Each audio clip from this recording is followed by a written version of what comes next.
everyone, and welcome to another episode of Low Pressure Area, but this time special edition. Richard, where are we?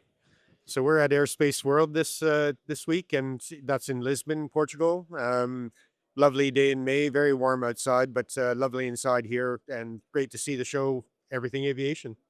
Exactly. So Airspace World is one of these big conventions that Campbell Scientific attends every year as part of what we do and what we provide. And as the name probably suggests, it's an aviation focus. And that's really what we're going to be focusing on today is aviation and aviation weather, why it's so important, who are the people that are here, and then we'll give you a sneak peek into some of the stuff that we actually make and sell and why that's so important to aviation customers. So, Richard, we're saying aviation, but who else is here and what is Airspace World? So Airspace World is trying to address the air navigation service providers that are looking for solutions, everything from the regulations on how to provide those services to the communications to weather, for example, and everybody's working together to make it safer to fly. Yeah, exactly. I think that's the critical bit with this, right? Is that there's so many different systems that go into maintaining an airport and making sure that the flights are safe. It's not just the weather, which we're going to talk about, but there's all kinds of radar systems, communication systems, and all the rest.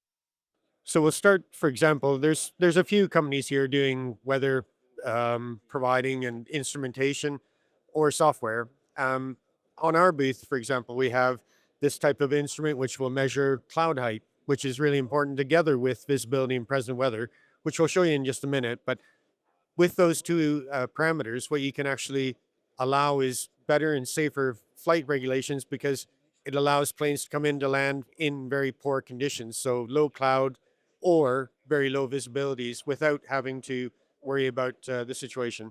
So yeah, this is an example. There are other models, but this is the sensor that would provide cloud information to software systems, and it would make sure that they know how when they come through the cloud, where will they start to see the runway again, or will they even indeed see the runway? Because some systems are so refined, a Category 3 airport, where you can actually come in to land in zero visibility and zero cloud height.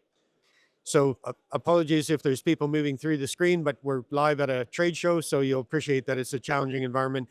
I think it's a really good environment, very busy. Great to see all these people here. Yeah, absolutely.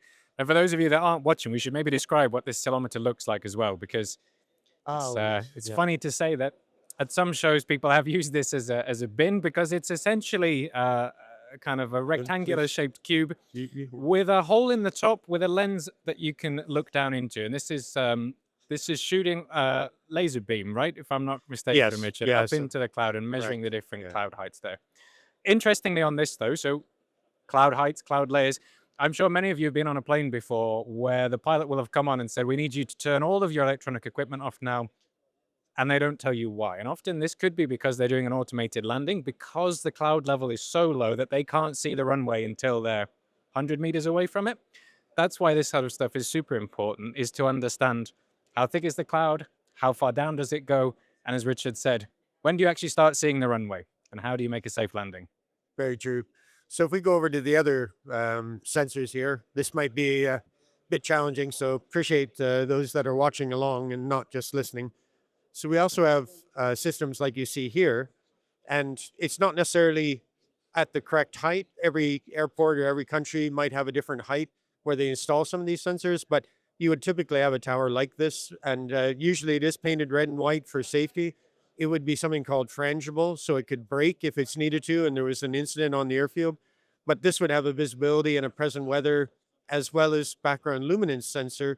We won't go into detail about all of those, but what it's helping to do is say, what is the visibility objectively and continuously? So not needing necessarily humans to always be present or be out there in all the weather and conditions to give the conditions to help with these safety requirements. But there are different types of categories that are used in aviation to determine when do you fly using just human visual rules, or when can you or do you have to switch back to instrument flight regulations or switch between the two? And that is a combination of visibility and cloud height, as we were talking about. So this is just an example of some of the instruments that are shown here at Airspace World. On the weather side, there would be temperature, humidity, pressure, wind, the usual sort of parameters that are measured. But particularly in aviation, visibility and cloud are really challenging parameters, but they're ones that are critical to aviation safety. So these are some examples of those. And later on, we'll actually go around and show some of the other manufacturers that are here, just to give an example of those as well. Yeah, exactly. And again, for those that aren't watching and that want to listen, what we've got here basically is a metal tower that's a couple of meters high with a collection of sensors on it, and they're kind of funky to look at if you've never seen them before, because the one at the top, the present weather sensor, kind of looks like bull's horns. I think is one way of describing them. They're quite fun, but it's essentially looking at what is the weather that's between those two ports, right? Correct. Yeah, it's trying to get a representative measurement of how many stationary particles are in the air, indicating fog or some type of haze or pollution, or some fast transient particles passing through, which would be precipitation or snow or other types of things like this. So, very good point. For those not here with us in visual context, then it's quite unique sort of looking instrumentation, but Sure. very specific for this type of regulation. So. Yeah, yeah, exactly. And I think it always draws people attention when they first see it. We've got behind it one that kind of looks a bit like a beehive, all right? And this is our temperature and relative humidity sensor hidden inside of a radiation shield, right? Yeah, so radiation shields are used, as you would imagine, to stop the influence of three things. First one being sun, because you everybody's seen it in their back garden when you've had a temperature sensor there, and as soon as the sun hits, it goes up. So you're trying to make sure there's no extra influence from the sun unduly warming it, but also from wind and rain, because those will cool it or give an artificial value. So this is a constant that makes sure that you're always measuring a continuous type of thing. But in addition to the sensors we have here, we also have some software. So we'll just move again. Yeah. Let's jump across. And again, different types of software are used, but for weather, it's usually a visual tool that both the air traffic control agency would use, which would be something like this. And it would have typically a runway on there showing the wind and the different parameters, maybe some different elements on this. But this is typically what an air traffic controller would be using when you're coming into land and saying your plane can come in at this runway, at this type of glide path height, rate of descent, these types of things. And then this is also a tool that other people would use. So, for example, somebody, whether it's a weather observer or whether it's air traffic controller, would also use a tool like this to put in the information from the current weather conditions around the airport. So sometimes automatically populated by sensors like we've shown. For those that aren't watching, this sort of a tool, and it's got some fields automatically populated. Sometimes you've got to fill in some of those fields. And then there's other ones where, for example, we have here very specialized products, for example, significant weather. And this would have generally a region of interest. So, for example, right here, we've got an area over Albania, could be anywhere in the world, and they are different sizes. But here, for example, this one's showing severe turbulence. And this would typically be a forecaster that would be using this, and he would, or she, would fill this out and say the areas from this height to that height, or this type of phenomena that they're trying to indicate. And again, some of that would be automatically populated. Other things would have to be done by the forecaster. So yeah, just an example of, an area of significant concern, because when you're flying, it's not only when you're coming into land or take off, it can be the air up, at the jet stream or up at the higher heights of the atmosphere, where it's very efficient for a plane to fly, but also could be challenging because of turbulence. Yeah, exactly. And we've been doing in our last episodes our fun fact of the week, and we're going to try and slip one into this as well. But turbulence is one of these things I think that a lot of people often assume needs to have clouds. And I think most, if you've experienced turbulence on an aircraft before, you're probably flying through clouds. On the other hand, there are those occasions where it's completely clear air, you're flying nice and high and smooth sailing, and then suddenly there's a big bump. And this is something called clear air turbulence, Exactly which that. can happen. And this is the kind of thing also this sort of software tries to help pilots understand. So when you know that the seatbelt sign goes on and you look outside and think, well, come on, we're flying in beautiful clear air, it could be because you're about to hit a patch of clear air turbulence. So next time, think about that. And usually just as you're getting served your meal or your drink. Exactly. And it all goes flying. But they try to brief the air crew on what the weather is going to be like, not only from the sensors on the airfield, but also from other measurements, satellite or the remote sensing type of cloud sensors we were talking about. There are other challenges. So nowadays on the aircrafts, they'll actually have a radar built into the front of the airplane, and that will be scanning out ahead of it, and Yeah. it can actually pick up turbulent structures 2 kilometers in front. So then the pilot has some time to say, everybody put your seatbelts on, hang on to your drink because it's going to get a Exactly. bit rough. So, but yes, clear air turbulence, it's not always in cloud, not always where you'd expect, and hence why sometimes it can surprise us. Yeah. Yeah, exactly. I think it's also worth just pointing out at this stage. So we've talked about the sensors that we'd have as an example here, and that would be at an airport. But whereabouts at an airport are these actually important to be, right? Because Mm. where you locate these has a big impact on how useful the data is. That's a really good point. So, we don't have actually, we do have another screen that we could show, but maybe we'll try and patch that in a bit later.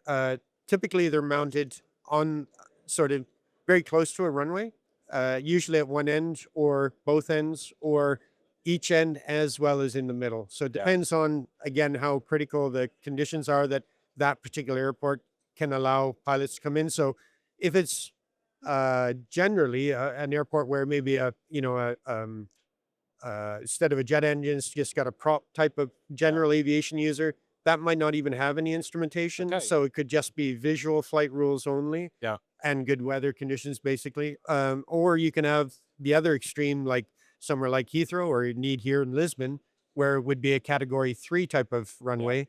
And interestingly, the acronym for that would be CAT, Same as clear air turbulence, clear right? air Yeah. turbulence. So, there's acronyms in every business and Yeah. challenges with that. But these would be mounted, for example, in a Cat 3, you would have, and those have letters, so sometimes B, for example, as well. But they would then be mounted at each end of the runway as well as in the middle to give you absolutely good control of it. Does it change from one end of the runway to the other? Because they could be 4 kilometers long, those runways. Right. Yeah, So exactly.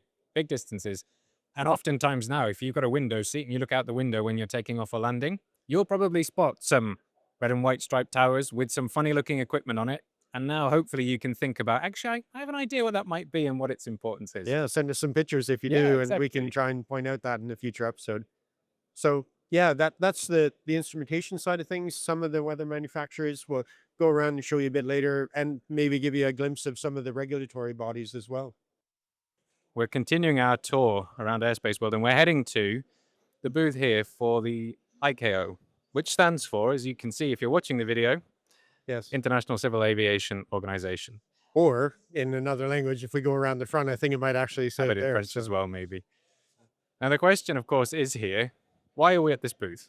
What's the relevance of telling our audience what yeah, it is? so the it's a great question. The International Civil Aviation Organization is responsible for the international regulations on everything from communications to the formatted data messages to the weather provision to the air crew or to those using aviation weather or other aviation related data.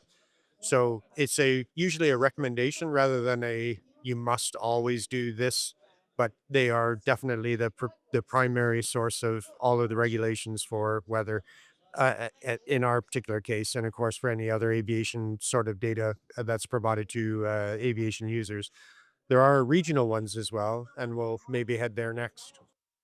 For example, PEMSA is the Polish Aviation Authority, and they actually do regional requirements, and they are not recommendations, but they would actually be the requirements for that space, and it might be more than one country. So there are ones that supersede sort of the ICAO requirements or work in harmony together with them. But if they have additional ones, they would be in addition to the ICAO requirements, and those would be again anything from weather to the way the messages are communicated to where those messages go to the requirements for different types of aviation users. So Hansa is an example of one of those from Poland, and they have a lovely stand here, as you can see behind me, and they actually even do training for air traffic controllers. So not just their own regional requirements, but actually do training for other countries and regions as well. Just showing you another example of some weather providers. There's one behind me, and you can see there's another tower that has a visibility sensor, for example, even a lightning sensor on the very top, which looks quite interesting and unique. And then has the other parameters that we were talking about. So, wind or temperature and rain, that kind of thing. But they also provide software. So, again, trying to be objective here and say that there's a number of weather providers, whether it's software or whether it's hardware at the show. And again, there are a number of regional sort of regulatory bodies, as well as the international ICAO body, and then people that are providing everything from radars to communications devices. So that's it really much for the Airspace World live. It's certainly been an interesting experience to do this.